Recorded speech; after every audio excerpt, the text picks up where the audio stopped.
रहेगा। बिछा दो साहब, 100 गधे मरे होंगे तब तो पैदा हुआ होगा। नौकर जाता है बाबू साहब, नौकर जाता है बाबू साहब इस बीच में मेज को ठीक करते हैं, एक झाड़ू से गुलदस्ते को साफ करते हैं, कुर्सियों पर भी 2-4 हाथ लगाते हैं। शहशाह घर की मालकिन प्रेमा आती है, उनके पीछे पीछे बिजली बिजली की तरह नौकर आ रहा है खाली हाथ। बाबू साहब दोनों तरफ देखते रहते हैं। मैं कहती हूँ तुम्हें इस सब धोती की क्या ही जरूरत पड़ गई? धोती? हाँ, अभी तो पता चला है। अरे लेकिन तुमसे धोती मांगी किसने? यही तो कह रहा था रतन। क्यों बे रतन, तेरे कानों में डांट लगी है क्या? मैंने कहा था धोबी के यहाँ से जो चद्दर रखा है उसे ले आ।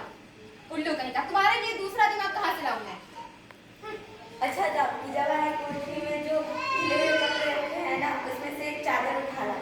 दही भी तो रखी है कोने में। और सुन, बाहर से मक्खन भी लेते आना।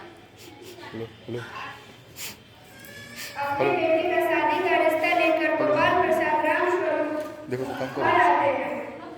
बाबूजी कोई आया है। कौन आया है?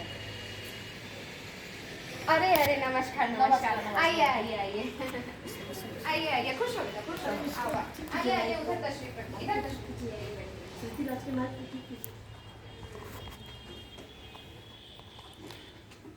जी नमस्कार।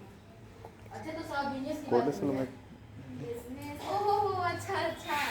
लेकिन बिजनेस की बातें अभी कैसे? ये थोड़ा नाश्ता वाश्ता कुछ कीजिए। ये सब क्या तकलीफ करते हैं? तकल्लुफ की क्या बात है? ये तो हमारे सौभाग्य जो आप यहाँ बताए हैं, हम ठहरे छोटे लोग और हम लोग कहाँ। वैसे आपके बेटे का नाम क्या है? शंकर। शंकर, बड़ा अच्छा नाम है। तो क्या कर लेते हो शंकर को? और क्या ख्याल है तुम्हारा शादी किस का? मामले में?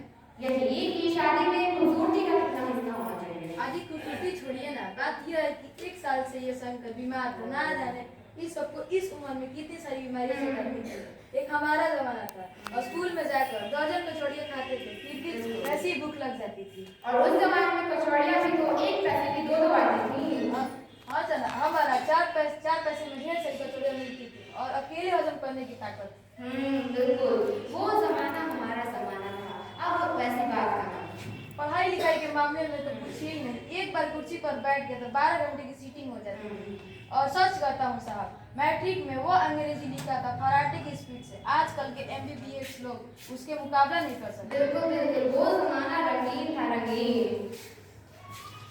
और ये सब तो बातें होती रहेंगी।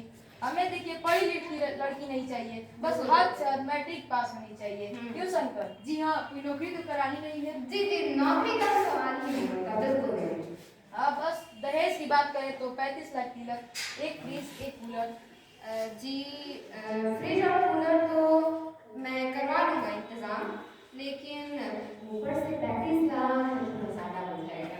अरे नहीं नहीं, आप मेरे बेटे को देखिए रहे, कितना अच्छा लिखता है, पढ़ता लिखता है, आज तो कल नौकरी तो रखी हुई लग जाएगी। बिल्कुल बिल्कुल, बेटे भी जो आगे कोई खराबी है। ठीक है, पैसों का इंतजाम मैं कर दूँगा, उसकी कोई आप चिंता मत कीजिए, लेकिन आपसे एक ही विनती है मेरी, ये रिश्ता मत तोड़िए। अरे नहीं नहीं नहीं, आपकी लड़की पसंद है जी की, तो मैं जवान से बोलूँगा नहीं। जी बिल्कुल।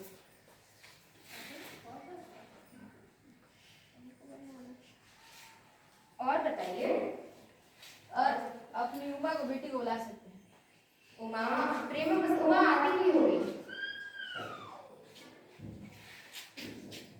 इनकी बातें चलती रहती हैं, कभी पान की तस्तरी हाथ में लिए उमा आती है। लीजिए, आ गई आप। यही है हमारी उमा। ओ, प्रणाम करो बेटी। चश्मा?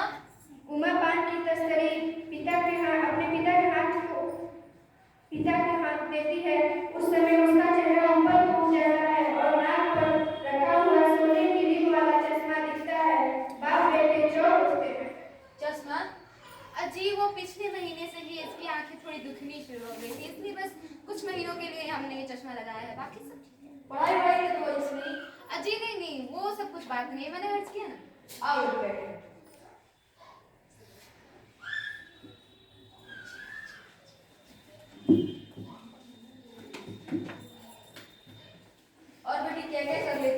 गाना बजाना सीखा है? जी सितार बजाती है और बाजा भी। सुनाओ तो उमा,